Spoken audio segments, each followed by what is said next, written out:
Yo, what's up, guys? Welcome to the Konquer podcast. I know we've been on a little hiatus for a moment. We tend to do that every once in a while. I am your host, Chad Kratz. This is my co-host, Mr. Jeffrey Brandt. We are joining you live from Konquer Gym here in Bettendorf on a lovely Wednesday night. I think it's Wednesday. It is only Wednesday. That sucks.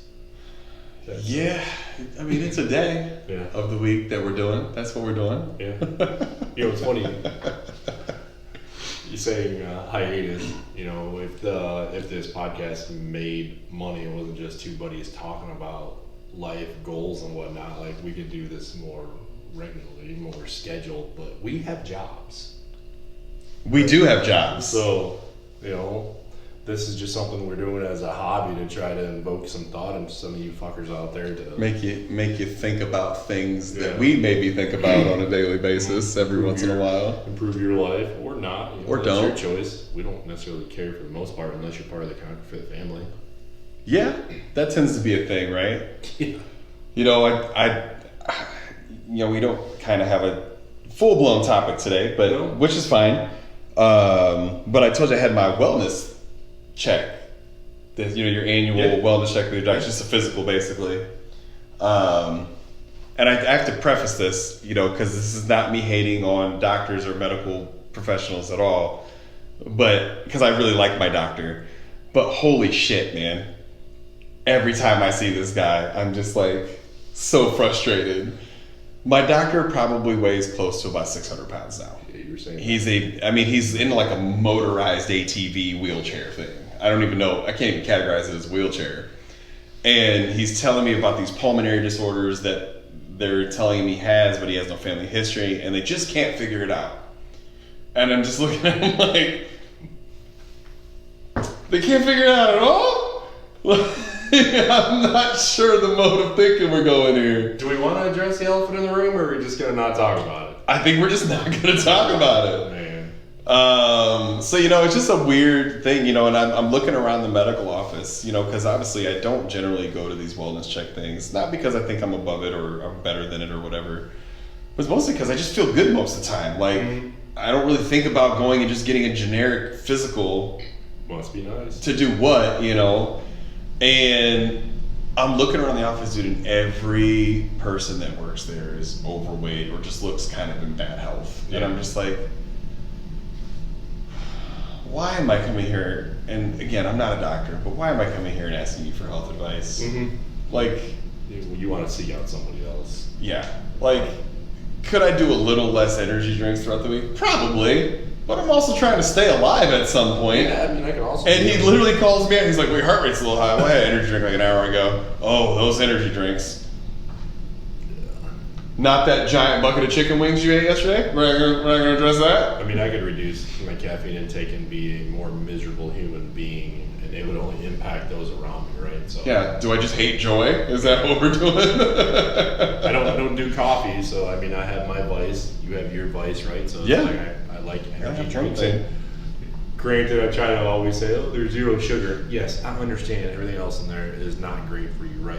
But nonetheless. And I would argue even that's not really that bad. I mean, I would just argue it's the volume, right? Like yeah. When you're blowing out 700-800 milligrams of caffeine on any given day. Dude, so I also, you talking about your doctor? I just bought a new mattress. I bought 2 new mattresses actually. On purpose, even, ladies and gentlemen. Yeah, yeah. Because I'm trying to sleep, right? I know I don't look like it today, but I'm trying to. So when we were mattress shopping, which I will say is almost more miserable than car shopping, okay? Yeah. Because you're trying to buy something that you're testing out for 5-10 minutes at a time.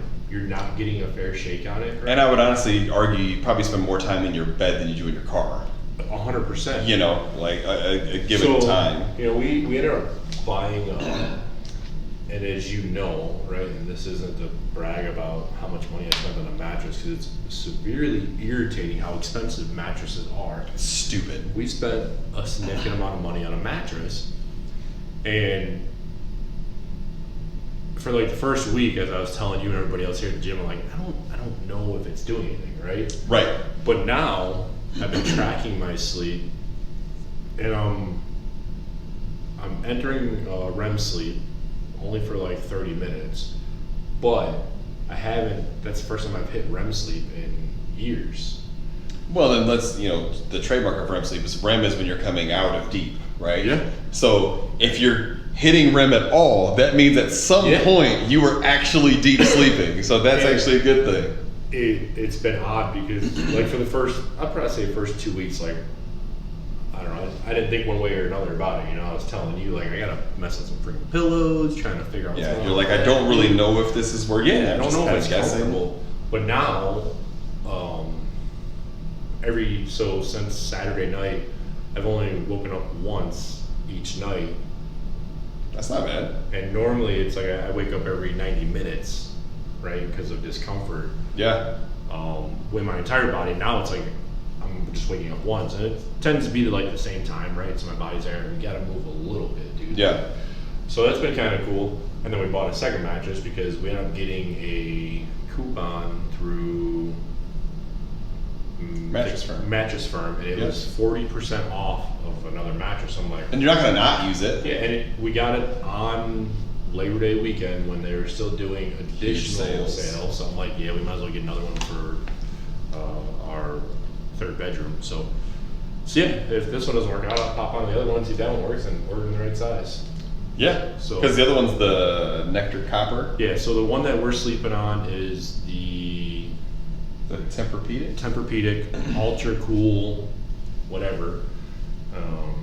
And then we got the Nectar Copper Premium as the second mattress. Yeah. So, and just as a question, because obviously me and my wife have also done the mattress shopping thing, but we did it the fucked up way. Okay. We went to the wrong place first. You sure did. So, did you go to Sleep Number at all? So we've been to Sleep Number before. So you've done the whole laying down, test the sleep number, blah, blah, blah. Yep, and I actually did a sleep study after my first neck surgery in 2019 to figure out like what type of mattress is best for me. And so this sleep study program through Genesis actually uses sleep numbers. Yeah. Right? And so I was like, oh dude, I'm definitely going to the Sleep Number store. And I went to the Sleep Number store. I'm like, nope. I'm definitely walking out here and not buying anything. Yep, it's not for me. I'm not going to make a car payment on a mattress. I'm not going to lie, dude. And the reason why I tell you we did it the fucked up way, because we went there first before we went anywhere else and did the whole. And I'm like, God damn, this is comfortable. Damn. Well, like I can warm my feet up, I can do some extra shit, and then we got to where they said, all right, this is what you were looking at, and this lady slid this paper across the table. I have never gone to the bathroom so quickly. She slid this damn car payment over to me, and I was like, oh. I think there's too many zeros on there. Yeah. This bed was $10,000, and I'm like, that was for a queen. It was I want to say it was a king. Okay, actually. And so she slides it over. I see I think it might have been $11,000 after like taxes and everything. I looked at it and I was like, I have to pee, and I got up and walked away. So I come back. And this is after I'm in the bathroom, literally texting my wife like, we're not fucking buying this. That's $11,000. The fuck is wrong with you? It's a down payment on a house, man. You know how many fucking drugs I have to sell to fucking make this happen? I'm like, fuck, why did we come here first? Because then, of course, we go to every other mattress place in town and the mattresses suck. Yeah, they're not I'm like, fuck. I'm like, you know what? We're going to have to revisit this because this isn't going to work for me. And long story short, we have a Nectar now. Mm-hmm. Which I love. I've never slept better. I probably had the best night's sleep on this mattress that I've ever had. Okay. So I mean, obviously your mattress makes a difference. Yeah. I mean, your pillow makes a difference. All those type of things, and you especially with your neck situation, the bed ultimately plays a big difference because if you're not supported in the proper way, you're probably gonna fucking twist something. Let's face it, we're closer to 50 than 20, you're probably going to hurt yourself more sleeping than anything else in your day. Yeah. I mean, honestly, like I was telling you, the first 2 weeks in the bed, I think I wasn't getting great sleep because I kept thinking about, am I uncomfortable? What is going on? Because I don't know. Yeah, right? So it was just odd because I just kept thinking, do I need to turn right now? Am I not comfortable? Am I in pain? And it's like, well, I'm not, but like this is my natural clock to when I would normally be moving. Yeah. And so, I don't know, Holly says she thinks I'm sleeping better, and I mean, I've been wearing my watch at night just to track it and whatnot, so Yeah. I've been breaking sleeping records all week. Sleep and changing metrics, right? So I mean, obviously that's effectively Yeah. doing what it needed to do. You know, it's, you know, when you come to this exercise thing and the health lifestyle and the fitness and all that kind of stuff, and I think it's a big part that's left out is the recovery aspect of it, the sleep. You know, especially because you got a lot of these younger, we'll call them fitness influencers out here, you know, with the team no sleep. Just grind it out. And it's like, yeah, you can do that for a few years, man, but then like it eventually does catch up with you. Yeah. And you're probably making yourself more prone to different type of stressors in the body that are going to lead to other disease factors, but you're also not recovering from anything. So yeah, you're going balls to the wall, but are you actually creating muscle, or are you just looking strong because you're just, you know, kind of forcing everything at too much of a volume? Yeah, I mean, and it's not, you can't do that long term either. And I know firsthand, right? A couple different instances from prior diet fads that I've tried and had success with to even the last 6 months just trying to function, right? And not have these damn bags under my eyes and whatnot. And it's like my lifts have been great, stuff's moving better, but like my recovery's just been shit because I couldn't sleep. And honestly, I don't know, we just had this, you know, come to Jesus meeting, like, dude, we have to get a different mattress because now it was affecting my wife's sleep and my sleep. So we gotta do something, because like, and we all know when it affects mama, now we changing some shit. You spending some money now. Ain't nobody happy. Ain't nobody motherfucking happy. Yeah, but you know, I you know, just sitting here thinking, you know, kind of the other thing that, you know, I don't know that we've really talked about much at all, and I've been thinking about it a lot lately because, you know, obviously I watch a fuck ton of gym memes and random shit all day long, and you know, a lot of the stuff that is coming out of like training stuff and the training organizations are like, you know, if you want to get healthy, you gotta start with something you enjoy. And I'm gonna piss a lot of people off here. I'm just gonna state that as a fact. That's fucking bullshit. There are studies of what is effective at exercise. Well, if you just enjoy pedaling a bike with your fingers, do that. That's exercise. No, that's stupid. And it brings me to, you know, a lot of these online programs and online trainers and all this stuff that they're just trying to do these glory workouts that don't do a fucking thing without consistency and attentiveness. And it just is dominating the culture at this point. Yeah. You know, I worked for my uncle one summer. At band camp. Yeah, at band camp, right? No. And it was residential, or it would be heavy residential plumbing. So it was installing culvert sewer systems, things like that, up to the house, not doing the plumbing inside the house. So a lot more heavy work.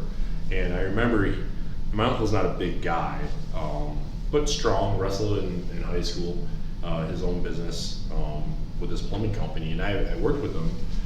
And I remember being able to move like a manway lid, right? And depending on the size of what we were working on, the sewer or whatnot, you could have an 18-inch manway lid all the way up to 24-inch, right? Okay. So you'd be talking anywhere from like 80 pounds up to almost 200 pounds. Sure. Right? And I remember he had a guy that worked for him, and he used to always call him, he had some goofy name, but it was like Pretty Muscles, right? Because he had pretty muscles. Well, he wasn't strong. He was huge, but the guy couldn't move these manway lids to save his life, right? And so just hearing you say that, it just reminds me of that, because you know, I was 18, 19 at the time and had no problem moving these from different exercises that I had done and whatever, right? This guy, you know, it was bicep, tricep, chest, right? But he could not squat down to pick up a manway lid, the sewer lid, for you folks wondering what a manway lid is, and put it on the ground. Right? And so it had no functional muscle. Yeah, so and it's funny because you talk about people that do these workouts that, you know, it's glorified. They're doing workouts to make whatever muscle group look big that they want to show off. Or just oh, I'm just doing this because it's fun. Okay. But are you doing it for fun, or are you doing it to actually elicit the response of building muscle, being leaner, losing weight? Because there actually are studies of what works. Like, it's not taking drumsticks and banging on a yoga ball. It's not being strung from the ceiling with the bungee cord. I mean, there is some strength there, but like, it definitively, if we're trying to gain muscle, that's not how I'm doing it. Yeah, I mean, I believe yoga is the fountain of youth. I love yoga, but I would not do yoga to build muscle. Yeah. I just wouldn't. There's no data that shows that will exponentially increase your muscle mass. Well, will it make you stronger? Sure. Because you're doing something that's not nothing. Mm-hmm. But there's a breaking point of now I can only move my body. I'm not moving weight outside of my body. Yeah. To compound and piss off more people, right? A prime example, leg press versus squats. Oh, yeah. Right? I can leg press, not me personally, as an example. You all know the history about my lack of leg days, right? But I can leg press, 1,000 pounds. Can you squat 135 pounds? Right. Can you? It's a compound movement. Yeah. So, and I mean, I was that person. I remember I liked doing leg press because it was easy. Leg press was easy for me. And for me, leg press is an isolation thing, right? Mm-hmm. It's I'm targeting a specific thing for a specific response. If we're talking about value for value, obviously the squat holds more value. It's core stability. It's leg building. It's glute building. It's structural because it's a compound movement. You're moving several joints at the same time. A leg press, I'm sitting in a chair, moving just my legs. Yep. So, yeah, I mean, if we're talking value for value, of course, there's things that hold more value. But I would argue the reason why I can squat so much is because I can leg press so much. I built up the secondary muscles, not the primary movers, but I built up some secondary muscle so that I could do squatting better. Yeah. Right? Now, the range of motion in a leg press is nowhere near that of a squat. Yeah. I mean, if I'm talking a 90-degree squat, I'm 5'10", there's a whole lot of motion happening there. If I'm sitting in a chair and I'm just doing this, it might be 8 to 10 inches of range of motion that's actually happening to stabilize anything. I've actually been enjoying squats here lately. So your squats have looked good lately, actually. I mean, it's something that doesn't hurt to do, so it's been one of the easiest exercises to push through. Yeah. And I mean, you're moving a decent amount of weight at this point. Structurally, from coming back from a neck surgery, I'd say the weight that you're moving is effective at this point. Yeah, I mean, it's not just the bar anymore. Yeah. Exactly. I'll take that, right? I'll take that W all day long. Oh, that's hilarious. But yeah, man, I mean, there has to be something to... I think that's why I like weightlifting so much. There has to be something to just doing something because it's hard. Mm-hmm. Right? Yeah. It's not... Like, yeah, you can go to your Zumba classes, your yoga classes, your whatever, because you enjoy them. Because, yes, there is an aspect of joy, there is an aspect of socialization to this fitness thing. But ultimately, it should be compounded with good, whole resistance strength training. Hands down. Do the other stuff, but make sure you're getting 1 to 3 days of good, hard weight training. I mean, don't misconstrue the message, right? We're not saying, like, those are all dumb and you shouldn't do it. Those are a waste of your time, right? No, I am, however, saying that some of them are dumb. I am going to say that. That's fine. That's chat on record. But, I mean, it's like the same people that say that, like, walking isn't a effective form of exercise, right? And I thought I sent that to you. And I forgot who was talking about it, but it was on a major podcast. Where, like, walking is not an effective form of exercise. It's like, that's the dumbest thing I've ever heard. And now, to a point, yes. If you're looking to build muscle, right? Not really that effective. Yeah, right? But if I'm looking to increase my overall metabolic calorie burn of my body, walking is one of the most effective ways to do that. Yeah, and it's a great place to start for some folks, right? I mean, how many people have you trained that walking was one of the toughest things for them to do? Yeah. Well, I mean, and I've trained enough people that were immensely overweight that even walking without having to hold on. Yeah. There's no balance, right? The tread gets moving and they're they're bracing. So there is value in that, and I think there is something to that. I just think that, most people don't realize that most of your daily caloric burn is just to keep you alive. Yeah. 70%, 60 to 70%. So it's not the workout that you're doing. That's helping to keep the deficit, but that's not ultimately, and that's why, it's hard to talk people into that you're under eating. If you're eating like 12 to 1500 calories, that's not enough to sustain you as an adult human. Unless you're like 4'11". But most humans are not 4'11". Yeah. So, what are you doing? Are you, building muscle? Are you eating a lot of protein? Because those also burn calories. There's different things to structure that to make sure that you're getting the result that you want. But again, ultimately the biggest thing that wins is consistency. Yep.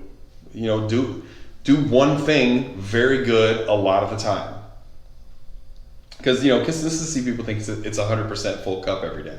Yeah, No, some days that cup might be a little empty, but you know what? You showed up anyway, and you maybe just putzed around with some light lifts and just got your body moving. But that was better than you just sitting at home watching TV. Yeah. No, I mean that's been me so far this week, right? I got 3 lifts in, and I've had to just dial the weight back, a little bit of discomfort, right? So instead of I'll just work through it, No, let me dial it back and just work for some reps. And I lowered the weight on my major compound movements, squats, deadlifts, and my bench significantly, just to make sure that I wasn't putting myself at risk and just still feeling it, right? So yeah, man. Like you said, that consistency is key, and I didn't have 100% any of those days. Even today I didn't have 100%, but I still came in here, still did my workout, right? Gave it what I could and made sure I didn't hurt myself. Yeah. We'll see tomorrow morning. But you showed up and you moved. Yeah. If that's the worst thing that happens in your day. Well, it wasn't, but that's okay. It's a whole nother podcast, ladies and gentlemen. But no, man, I think, when you're approaching anything as far as health and fitness, I think going under the rationale of, just start with something fun. Well, something fun might be completely useless for what you're trying to do. Yeah. And I think that's the kicker for me. Just putting on bounce skates in a class and bouncing your ass around. Yeah, are you moving more? Absolutely. But I think there's a big problem, and I mean, obviously we can address that there is an obesity problem, sure.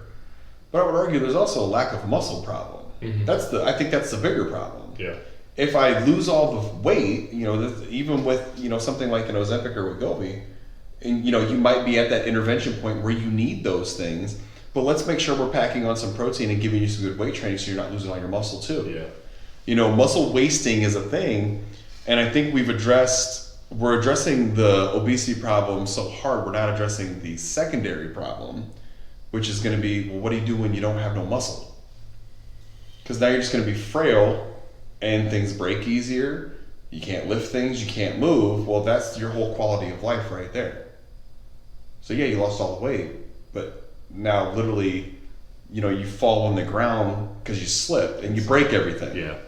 So I think there's definitely some gaps to fill in there, and that's why I say, again, I'm not chastising any of these classes things. I just think if we're looking for effective long term, looking at data as opposed to looking at, well, what gives me fun, I think holds more value. And it's interesting, and I think some of you can relate in maybe more ways than one, because I'll have people ask me all the time, because they know I work out. I mean, judging by it, looking at me, you can't necessarily see it now.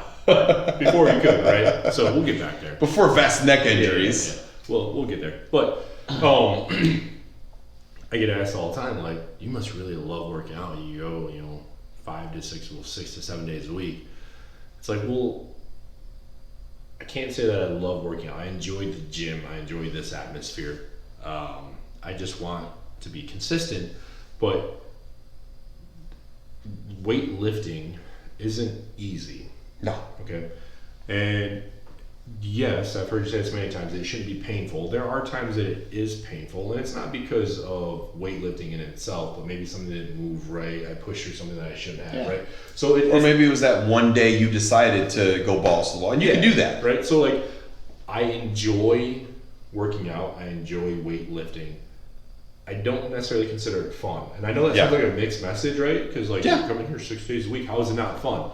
I enjoy it, right? Yeah. It doesn't necessarily equate to being fun, but I also know in the back of my mind that if I don't enjoy it, and I don't associate it with hitting goals and seeing different things happen to my body, then I'm not going to come, right? So you have to separate the fun from enjoyment. I know that's tough because, well, if it's not fun, how do you enjoy it? If you enjoy it, how is it not fun? Yeah. It's a mind fuck, and I get that, but at the end of the day, right? But also it's one of those things, too, where all of a sudden your clothes fit differently. Yeah. And then you're like, oh, well, maybe it is working. Yeah. Maybe I'm having fun doing this. Yeah. And so it's kind of secondary, but I think that's the kicker, right? Like, it's hard. And I think that's where most people fail at weightlifting because they probably go too hard when they start. And then you're sore for 6 days and you're like, fuck, this sucks. I don't want to do this. So, that's why I always say, lift to the point where, you got a couple reps left in the tank. Yeah. You don't need to go to fatigue to build muscle. That's not true. I mean, you can build plenty of muscle leaving a few reps in the tank, and you're probably going to save your joints. Because ultimately, that's the biggest thing. You can't blow your joints out trying to be on this race to build muscle because your joints are going to be the thing that die first. Like, your muscles get stronger faster than your tendons and ligaments do. So yeah, it's great that you keep going up in weight every week, but there's a breaking point to where your tendons and ligaments have not caught up yet. And then what happens? Snap, snap. Snap, snap. Full rupture. Well, guess what? Now you're out 9 months. Good thing you pushed so hard to be out for 9 months. Yeah, so I just think taking the slow road, man. Yeah. Pacing it out. It's funny you talk about joints and ligaments and whatnot because this latest program that you've got me on is full body. Yep. And so it was definitely interesting to go through and not do, like, even on legs. 36 sets of chest? Yeah. We just lost our light there. No. It'll pop back on. We're sitting in the dark here. Yeah, don't mind us. We're in the lobby with a motion light, ladies and gents. So there it goes. Don't worry, we're gonna cut that out. Maybe we'll see. We'll see. Leave it in there. We're all about realism here. Yeah. As you can tell by this very sophisticated podcast. Very sophisticated. Mindset is everything. High tech. So yeah, no, it's definitely been interesting to just see, like, and coupled with the new mattress, right, the recovery rate that I'm experiencing. Because I don't know, I normally wouldn't be able to come in and do 4 to 5 rounds of body weight after a hard chest day because, like, man, I can't. You're smoked. Yeah, I can't do all these push-ups after I just blew everything out, or like, how am I gonna do air squats after I just 90? Well, the full body's nice too, man, because you're doing 3 sets of chest. So I mean, in reality, you can kind of push it a little harder because then you're done. Yep. Right? I'm not going flat, incline, decline, fly, dumbbell, and then dumbbell, flat, incline. It's like, dude, that's a lot of volume, and yeah, you don't need to do all that. Do one major lift, push it hard, go to the next one. Push it hard. Isn't it? I'm gonna just completely change topics, but maybe not.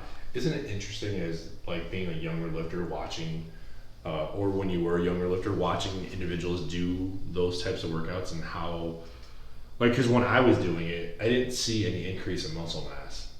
Right? Yeah. Like, how, like, I didn't. And it annoys the shit out of me just even thinking about it. Like, first time I even met you, and I was doing, my 90 sets of shoulders. Press, yeah. And it's like watching some of the younger kids that are jacked, right? And you're like, I didn't build any fucking muscle during that 2-year period, and you little cocksuckers are building it, doing the same thing I was doing, right? So now they're all on fucking SARMs and shit. They just go to the grocery store, let me get some SARMs. It annoys me because I'm like, man, I destroyed my body for 2 years, got down to my lowest weight, and didn't gain any muscle. Yeah. Like, what the fuck? I've seen it all, man. I mean, I've seen people bench and paddle their feet. I'm like, what the fuck are you doing? What is that doing? You literally just limited yourself because you don't have your main stabilizer on the fucking floor. Maybe they're trying to create a new lift like bicep presses. It's like, oh, what are we doing? Bicep presses? We're doing what now? Yes, what you know who we're talking about, and Yeah. I accept any grief you're gonna give me. Oh, I want all the comments. Bring the smoke. I want it. Yeah, that was a funny day. It's like, so we're gonna do bicep presses here? I don't know. You're gonna have to show me what that is. That was good though. That was a fun day. As I yell from the lobby, my face is confused. My face is confused. That should also be a shirt. My face is confused. But we also need like your face on the shirt making a confused face. Like I think that would be awesome. I mean, we can make it happen. We can. I I mean, don't know that it would sell a whole lot with my ugly face on there, but hey, whatever. oh man, we can sell them at tailgates. It's fine. So you've had a couple of little updates here at the gym regarding like structure and whatnot. Yeah, a lot of people might not know this because it was really only a stressor in my life. Was this building is pretty old, so the garage doors were probably original. Oh yeah. To the building, and what many of you don't know because I didn't talk about it because it was the bane of my existence is that the gym was flooding very frequently. When it was very heavily raining here, it was probably flooding 2 to 3 times a week for several months. Yeah. So that meant a lot of mopping on my end and a lot of canceling appointments and losing money on my end. So here recently the doors got replaced. We've had a couple hard rains and so far so good. We are dry as a bone. So that's been a good kind of update. Started working on kind of the lower area, getting that done. Right now I've got just a cabinet and area down there for storage and a microwave, so I've been here a lot more hours, so I need some food here because I can't go 9 hours without eating. You also would not want to see me 9 hours without eating because somebody will die and I will be in jail. Yeah. I like food. So so just a few updates here. And obviously, the goal is to continue doing that throughout the year and into next year. Next year is going into the 3rd year of the brick and mortar, so the goal is to continue kind of progressing the gym and let things level out and get a little bit better and then maybe even look into expanding again. So yeah. Heck yeah, man. But yeah, man, Plan for the future. it's a slow road, but I'd rather take it slow and be somewhat successful than take it too fast and burn out. Yeah, Too hot, we were discussing yesterday. I don't have any data or any numbers that I can reference, but you had talked about a number of gyms that fail within the first year, right? Or just gyms that general. branch off of other gyms, and because somebody always thinks they're going to rewrite the wheel better. Yep. And unfortunately, that's why 9,000 gyms close a year. Yeah. Because we get these trainers in here and there's no loyalty. There's no, hey man, I want to help you build a brand and I want to be successful at this and we'll both make money and we'll both help people and we'll both be good, or however big your team is or whatever. Mm-hmm. Unfortunately, there's no loyalty and someone always thinks that they can do it better, so then they branch off and they make their own gym. Well, then they end up failing because they only know the training side of it. They don't know the back door of actually running the business. Yep. And I think that's unfortunate. But it speaks to, like you said, taking it slow. Yeah. Coming up on 3 years of being a brick and mortar in April, right?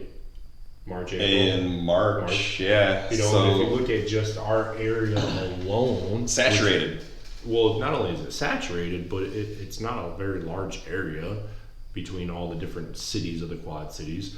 But how many gyms have we seen come and go in just 3 years? I think the thing that works well, man, is this is truly a private gym. The door locks when you walk in. I think that's what people misunderstand. You can't have a quote unquote private gym and your doors are unlocked for a significant time of the day. Yeah. That's not a private gym. You are a public gym. Yep. If you're truly a private gym, the door is locked 24/7, and there is a giant beaver outside in the parking lot. It's an animal, folks. It's not the other beaver. So no, I just think that I mean, you don't even understand the concept of your facility. That might be problem number one. Yeah. Yeah, you can't get in unless you call that number. Yeah, and you got to set up an appointment. I just don't understand why people don't. They think that their gym is private. I'm like, but your doors are open for 12 hours a day. That's not private. If I can just walk in there and buy a day pass, or I can walk in and no one's at the desk, I can just sneak in and get a workout in. Yeah, like here, no, you have to call me. Yep. And then I'll come meet you and we'll talk membership fees and get you set up, but you still got to call me. Yeah. So I think that's, I've started Konquer Fit as a personal training business initially, and that's all it was, and then it kind of converted into this whole gym thing. But the business of itself has started in 2019, so I think I've done fairly good at keeping it consistent and helping people along the way. Actually, one of my clients that was here earlier actually said one of her friends who I also train, who she sent me, I also trained her sister. Referral patterns are, the name of the game. Yeah. But her friend had said something to her, and it's kind of the biggest compliment I've ever gotten. And because she's known this woman, 30 years or so. And she said to her, you've given me a lot of things in my life, and a lot of gifts, and a lot of great things. She said, probably the greatest gift you've given me is Chad Kratz. Huh. And I was like, dude, talk about... His head did just get bigger, folks. And I was like... We'll fix that. She didn't say that. That's pretty cool, dude. I'm like, that's legit. Because, to preface that, I work with a lot of clients that don't just come in for specifically weight management or muscle building. Some of them are coming in with movement issues. And this particular lady not only was having movement issues, but then had surgery like 2 months ago, total foot reconstruction. So now we're back again. Yeah. So it's just cool to see someone, I don't know, acknowledge something like that. Because I don't think about it that way. Most of the time, I just think it's cool that I get to work with all my friends. Because I vet all my clients, so you guys kind of become my friends. And so I don't think about it in that context. And when I get the accolades and the thank yous and the things like that, I kind of forget the impact of life. And I think a lot of trainers do. I think we forget that sometimes we are the dinner table talk. Oh, you saw Chad today. What was your workout today? How'd the gym go? What was this? And I'm like, oh, wait, you guys talked about me at dinner? That's weird. I'm not the topic of discussion. Let's not do that. Yeah. But I think that's cool, man. And I just hearing her say that, that felt really good. Just because the last few months, business has been good, but they've been tough, man. I'm working a lot of hours and I'm tired. And, when you get tired, you get irritable. Yep. And I think it was just good to hear that structurally. Because, when you work in a business that serves people, thank yous come few and far between. So it's just kind of cool to hear those kind of things. And I really appreciate all my clients. And that was just a driver. That kind of pepped me right back up for the day, dude. I'm at the end of my day and I'm like, fuck it, man, let's do 5 more clients. Fuck it, let's go. Yeah. Energy was just there. The 5th one today. Yeah. Doc. Said, yes, my heart beats like a jackrabbit. It's fine. It'll be okay. It'll be okay. But no, man, I think, the business is good, man. I'm happy with it. I'm happy with where things have grown to. I'm excited to see where things go. And I think even though I don't have a team of people that work for me, which, at some point down the road that's going to come, the team that I have around me as far as clientele and members is concerned, I think is really awesome. It's all who you surround yourself with, right? Yeah. So, well, shit, dude, that was 40 minutes of us just blabbering. 40 minutes of us bullshit. So if you guys enjoyed that, we'll do it again next week. We appreciate that you guys tune in. Obviously we talk about consistency all the time. We will try and be more consistent. Life has just kind of thrown us in a tailwind. I'm, obviously handling other clients. Jeff is handling a lot of stuff on his end. But guys, always comment if there's something you want to hear us talk about, or if you kind of like more of the free open band, let us know. Yep. We love feedback, positive, negative. Whatever it is, we're going to take it and we're going to run with it. So you might get called out for it, so just notate that. I have no problem doing that. And we'll kind of go from there. But on that note, guys, we're going to end episode 19. And hopefully get episode 20 out to you guys as soon as possible. But on that note, guys, keep being consistent, keep grinding. Just don't suck. That's what we wait for every time. We love it.